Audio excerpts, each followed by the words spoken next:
Good morning. Thanks for joining us today. Hope everybody got something to eat. As you know, I like to kind of go through these quickly. I know it's a busy day, so we will just launch right into it. For those of you that don't know me, I'm Nick Rashby, the president of AJA. And we have a lot of exciting stuff to talk about today. First, a series of upgrades to some of our most significant products, and then I'll talk about some new products that we're introducing here at the show. So first off is our Hilo, which is our H.264 streaming appliance. It's been incredibly popular.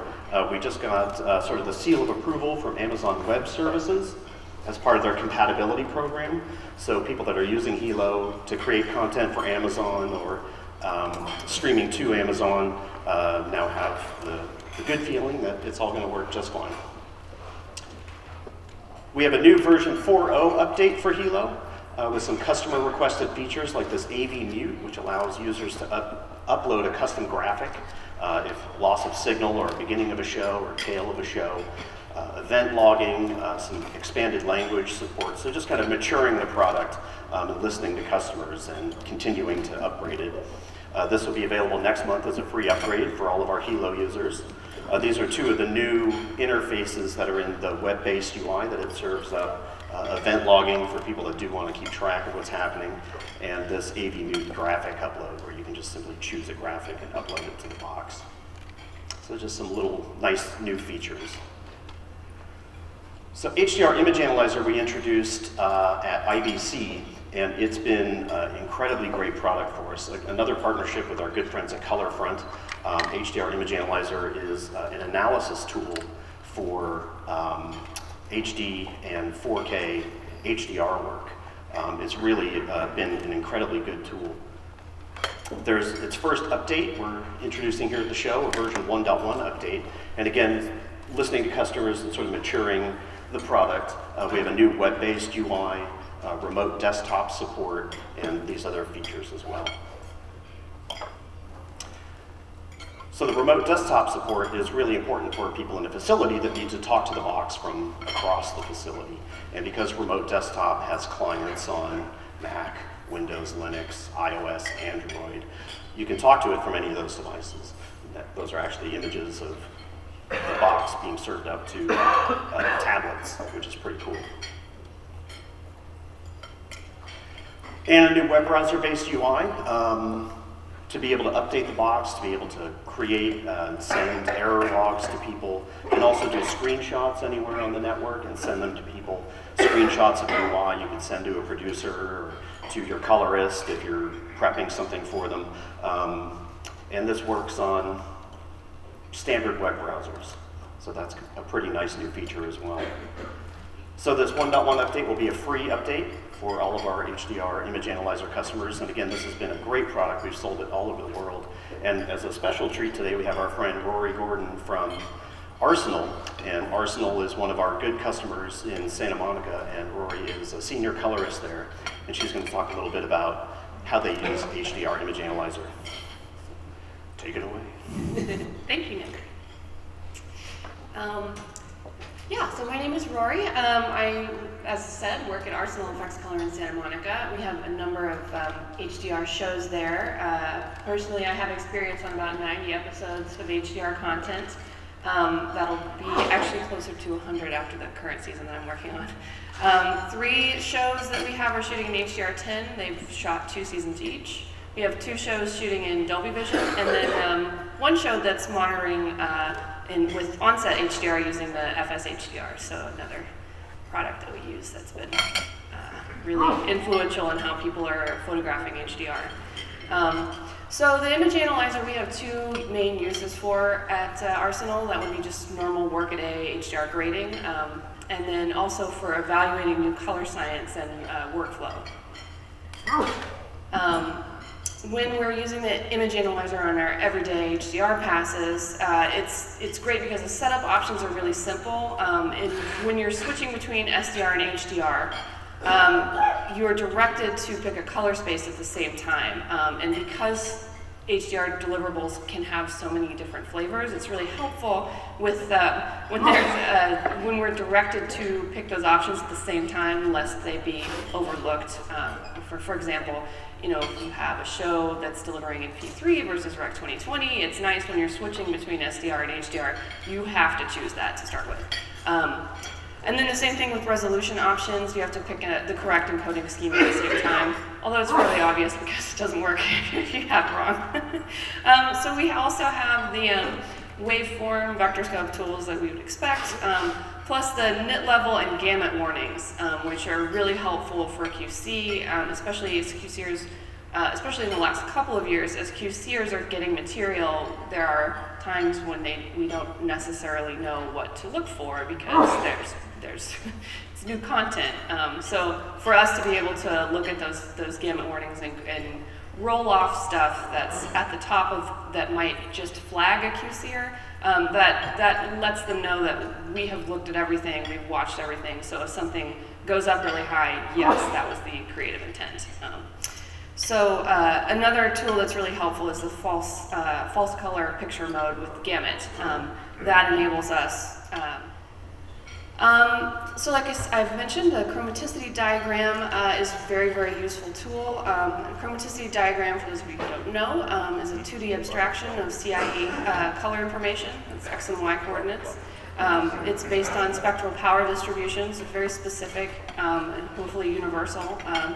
And then this allows us to visualize tri-stimulus values in a simple two-dimensional model. So when you think of like a 3D color cube of color space, basically a chromaticity diagram is, if you kind of squish that out and look down at it from the top, it's a really clever way to be able to see all of those values in one 2D layout as opposed to a 3D space. Super cool.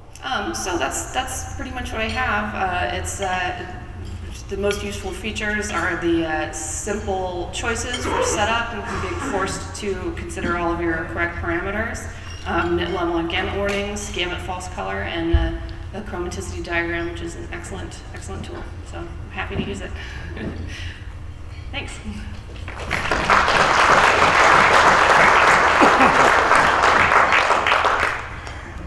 Thanks, Rory. I just think it's nice to hear from working professionals and how they're using our tools.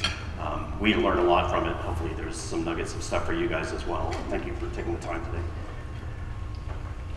All right, we have another really significant upgrade for another really powerful HDR tool, the FS-HDR, which has, I think, really changed the way the industry is working with HDR. We've sold these by the pallet all over the world into all kinds of production environments and post-production environments.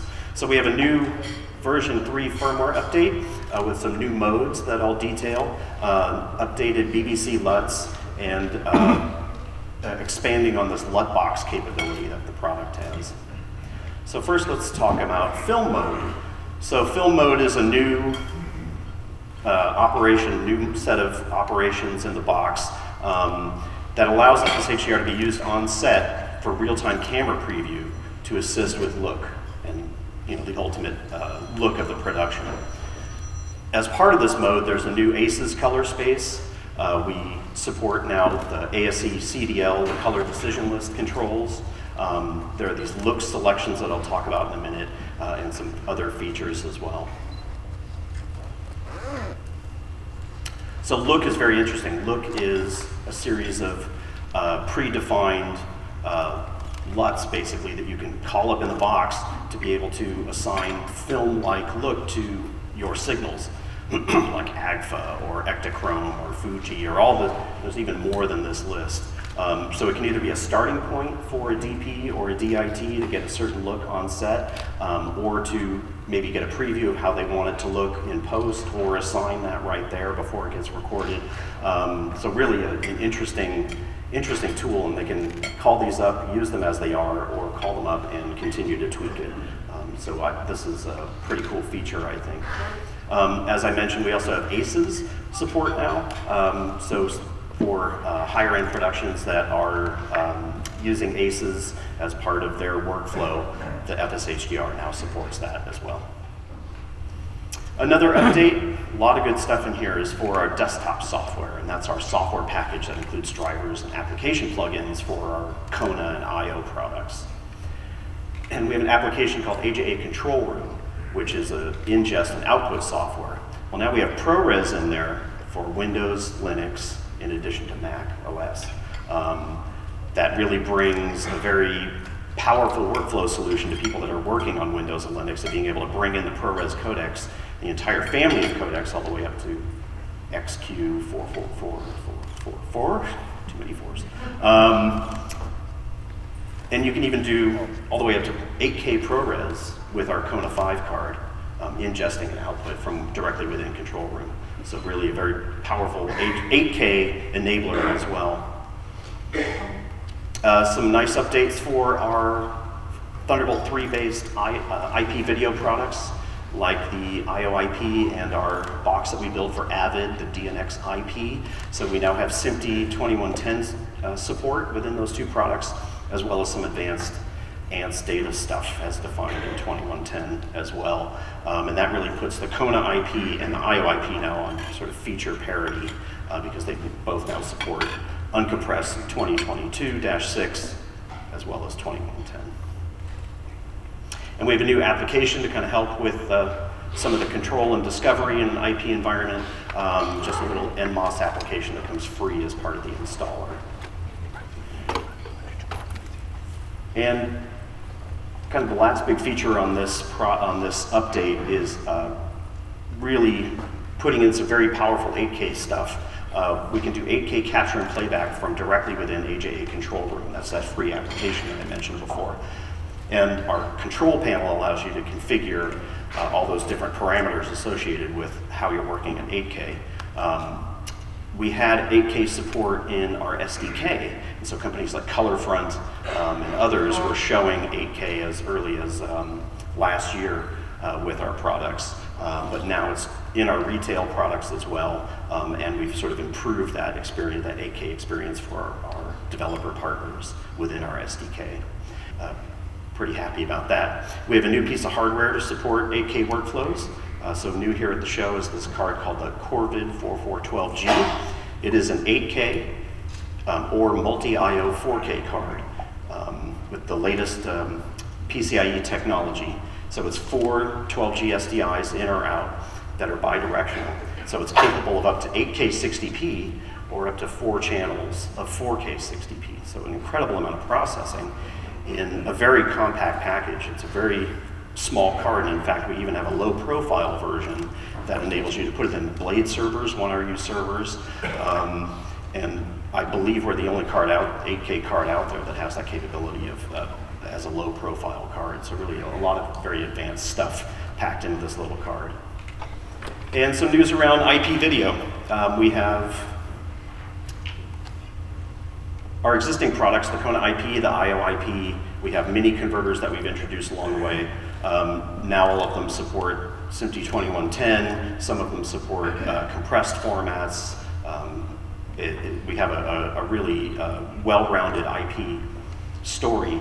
At IBC, we introduced these guys, IPR 10G2 mini converters, an HDMI version and an SDI version that are IP video receivers to be able to take IP video and output it to baseband, and those have been really popular. And so now we have the other side of the equation. We're introducing here at the show the IPT 10G2 HDMI and SDI versions, and those are the opposite direction. These are transmitters, so these take in baseband and convert it to SMPTE 2110 for use on a network. So they, like I said, they convert baseband to IP video, 2110 compatible. They have dual 10 gig network interfaces, which I'll talk about. The SDI one will support up to 16 channels of audio. The HDMI one supports 8 channels. You can control them easily over the LAN, and they use our standard Aja power supply and have our 5-year warranty. So let's take a look at the connectivity on the HDMI one. So there's a control LAN, there's the 2 GigE ports, there's the HDMI input, there's audio input reference, and then our wide-ranging DC power. And then the SDI version, remarkably, has SDI. Who would have thought? And it also has a loop out, which is really nice. So for integrators that do want to continue the SDI chain, that's built right in. But same feature set otherwise. And those dual 10 gig E ports support hitless switching as defined in SMPTE 2022-7. So for mission critical environments where they do want to have that redundancy, these boxes support that.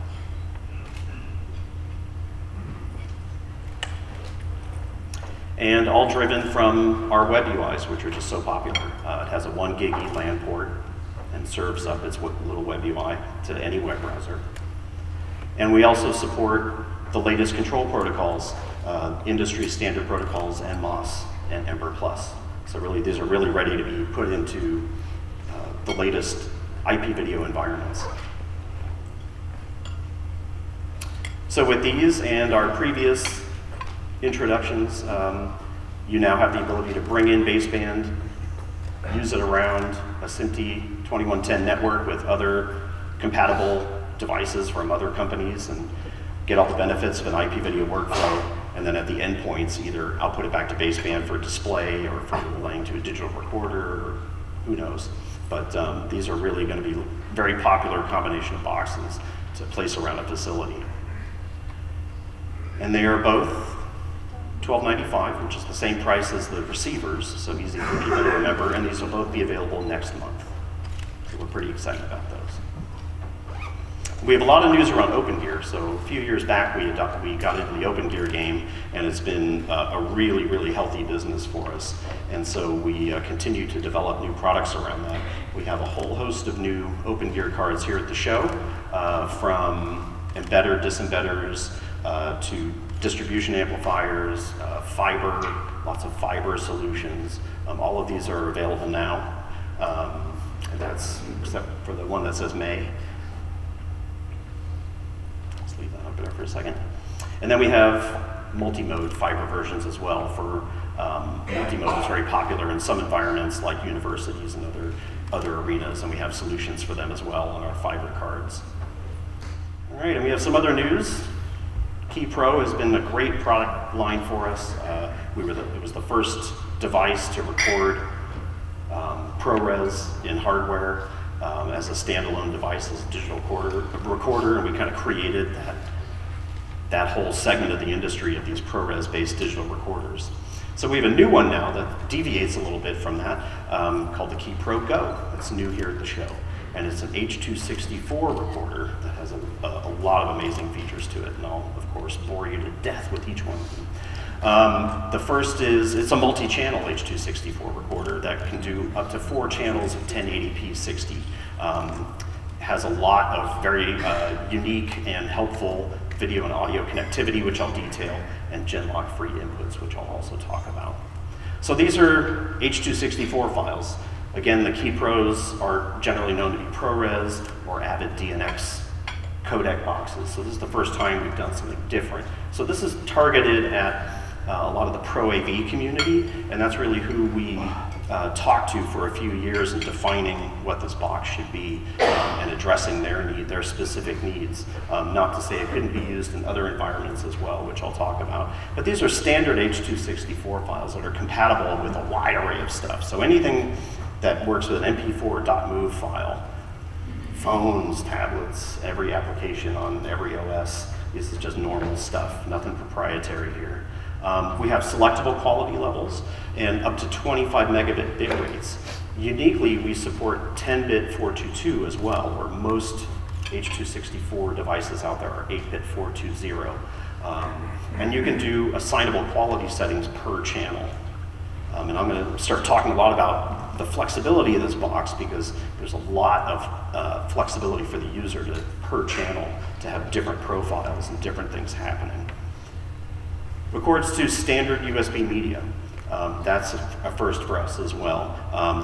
You can use flash drives, you can use SSDs, you can use hard drives, whatever. They're USB and they're fast enough. USB 3.0 should work great. And supports exFAT and other FAT file formats, drive formats, and so you could order a USB stick off of Amazon, pop open the blister pack, and plug it right into this box, and it's going to work great.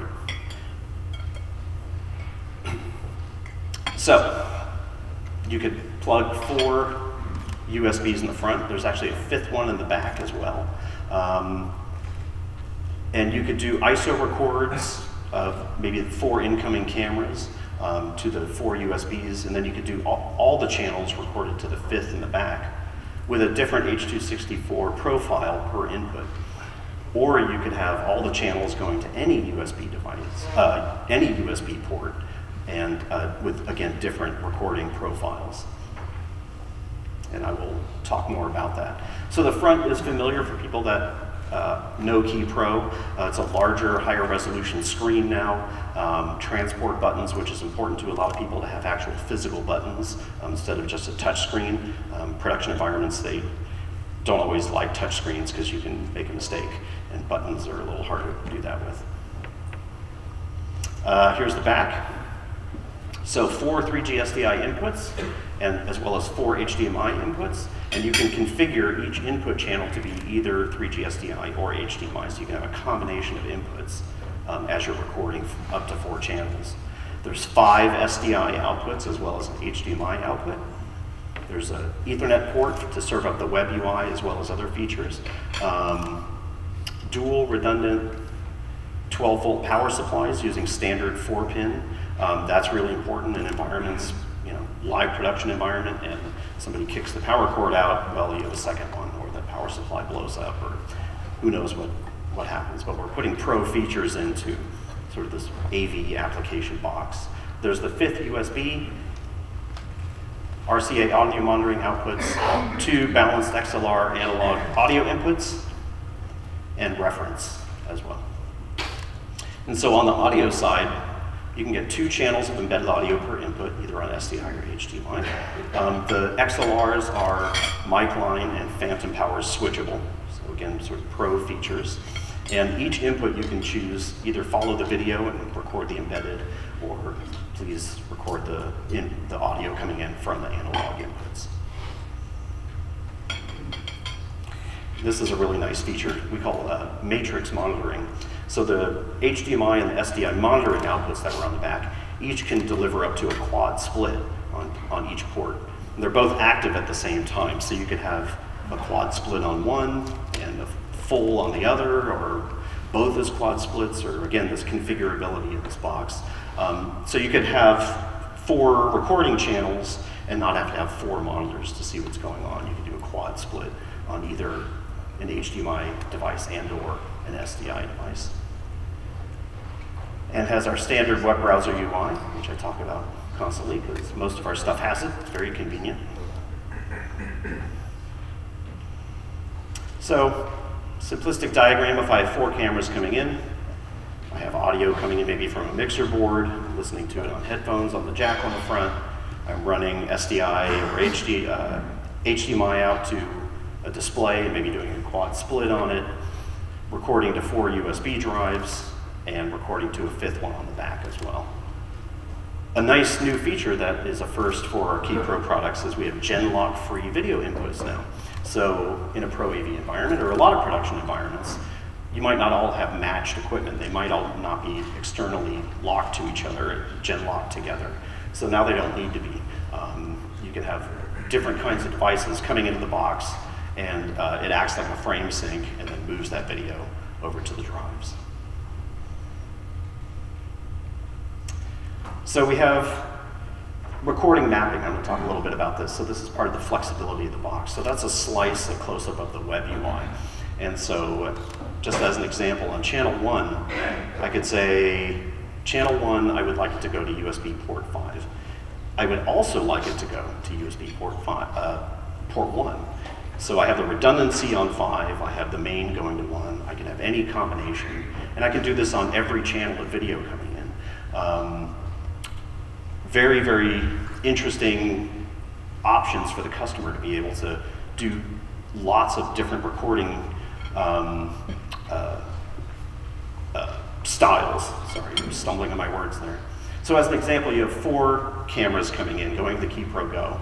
And this would be like a standard kind of ISO thing. I want each camera going to a USB, right? So camera 1 goes to 1, blah, blah, blah, blah, blah. The 5th on the back, nice feature. I can have all 4 going to whatever USB drive I have on the back there. So that's kind of cool. Or I could have all 4 going to 1, or to 2, or to 3, or to 4, or to 5, or all at the same time, or whatever. Very flexible, tons and tons of user-defined combinations. And this really puts a lot of power in the hands of the user to be able to react to different needs for different jobs. ISO records, or do the full show and hand one off to an editor, or to a producer, or the client, or whoever. Lots of good capabilities of recording flexibility in this box. And so, yes, it's targeting the Pro AV. It's also a great solution for people that already have KeyPros, like our KeyPro Ultra Plus that does 4 channels of ProRes. So in 2RU, you could have 2 of these mounted together and do 4 channels of ProRes and 4 channels of H.264 at the same time. So you could have your ProRes and maybe a proxy as H.264s, or something you hand off to client or previs or who knows. So that's very interesting. We're actually showing that in our booth. This is kind of the what you see diagram that'll be in our booth, where we have 8 KeyPro devices, a mix of Go and other ones. Some doing ProRes to H.264, some doing DNX to H.264. That'll be a nice demo.